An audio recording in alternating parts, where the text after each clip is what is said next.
AI adalah sebuah bentuk kebodohan alami, bukanlah sebuah kecerdasan buatan. Gue mau membuktikan bahwa AI itu nggak sepintar yang lo kira. Dan kita selaku pencipta AI, kedudukan kita berada 500 anak tangga dibanding AI itu sendiri. Gue akan buktikan melalui hal simpel aja. Contohnya ini, gue minta sama ChatGPT kayak gini.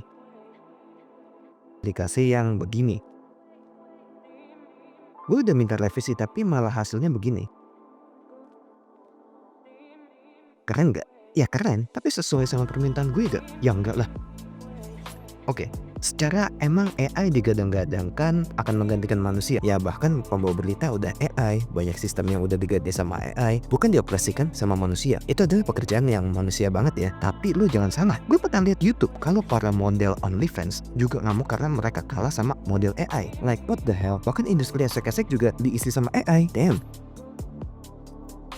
Di balik kehebatan AI yang mungkin emang bisa ngalahin manusia, tapi AI punya kelemahan yang ternyata kita sebagai manusia miliki. Dan kita bisa mengatur kelebihan itu, bahkan menguasai itu bro. Gue juga belum menguasai kehebatan tersebut, jadi lo harus tahu semua ini.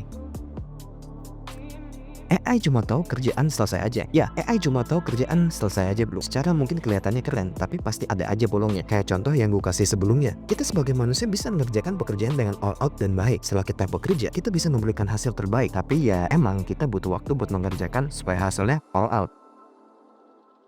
AI itu nggak ada jiwanya. Jiwa yang dimaksudnya ini tuh kedalaman pekerjaannya bro. Tapi cuma selesai nih bos pekerjaan. Contoh nggak ada jiwanya itu gini deh bro. Coba minta AI tuliskan cerita fantasi prajurit melawan iblis. Pasti ada aja kurangnya ya kan. Sedangkan kalau manusia yang nulis itu bahasanya bisa keren. Pembaca bisa terbius. Yang awalnya mau baca 4 lembar malah baca sampai habis. AI bisa lakukan itu? Belum tentu bisa. Kita mampu belum melakukan itu. Emang buat mendapatkan kemampuan yang membius kayak gitu butuh jam terbang juga. Gue sendiri belum bisa dikatakan pro dalam membuat hal seperti itu. Gue sendiri masih terus belajar. Nih, cerita gue yang mengenai prajurit melawan iblis. Coba lo bandingin sama AI. Notes, di saat itu gue nulis satu tulis STM. Gue belum memperdalam skill nulis.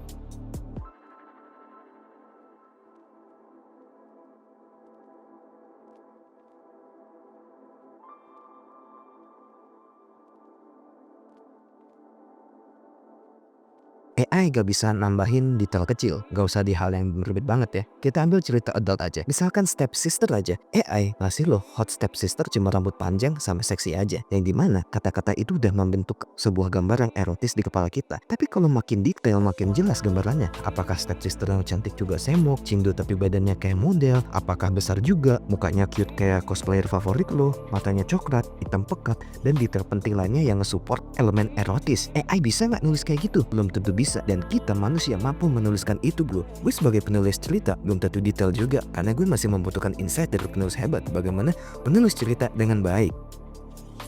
AI itu gak akurat. Gue pernah minta ke ChatGPT buat kasih film yang sejenis kayak Fight Club. Salah satu film yang dikasih ada Shutter Island. Secara konten yang dibahas beda banget. Fight Club tentang seorang pria yang bertarung sama alter ego dirinya sendiri membangun Fight Club dan Project Mayhem. Sedangkan Shutter Island mengenai seorang pasien RSJ yang punya fantasi bahwa ia tengah melakukan investigasi bahwa RSJ tempat dia dirawat melakukan penyalahgunaan. Padahal dia sendiri itu pasien dan itu cuma fantasi doang. Pikiran gue berkata setelah lihat Shutter Island, ini AI tolol anjay.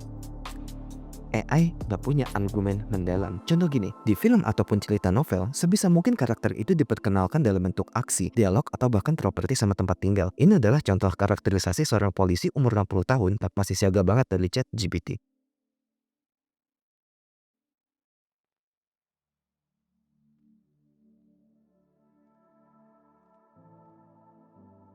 Sedangkan gue tulis dia kayak gini.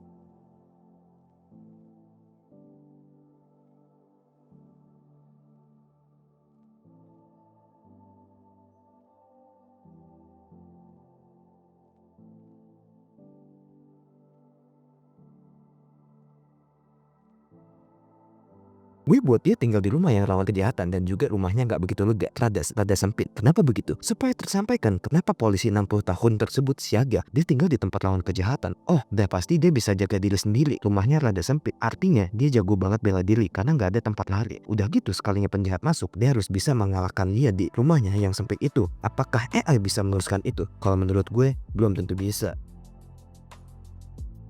Oke bro, we sudah membawakan lu kabar gembira bahwa AI yang dipikir orang pinter ternyata nggak sepinter kita bro. Jadi tugas kita sebagai manusia adalah untuk meningkatkan kemampuan yang kita miliki bro. Karena nggak mungkin AI yang dibuat pakai program bisa mengalahkan sang master program. Kedudukan kita pasti jauh lebih tinggi dibandingkan AI itu tersendiri.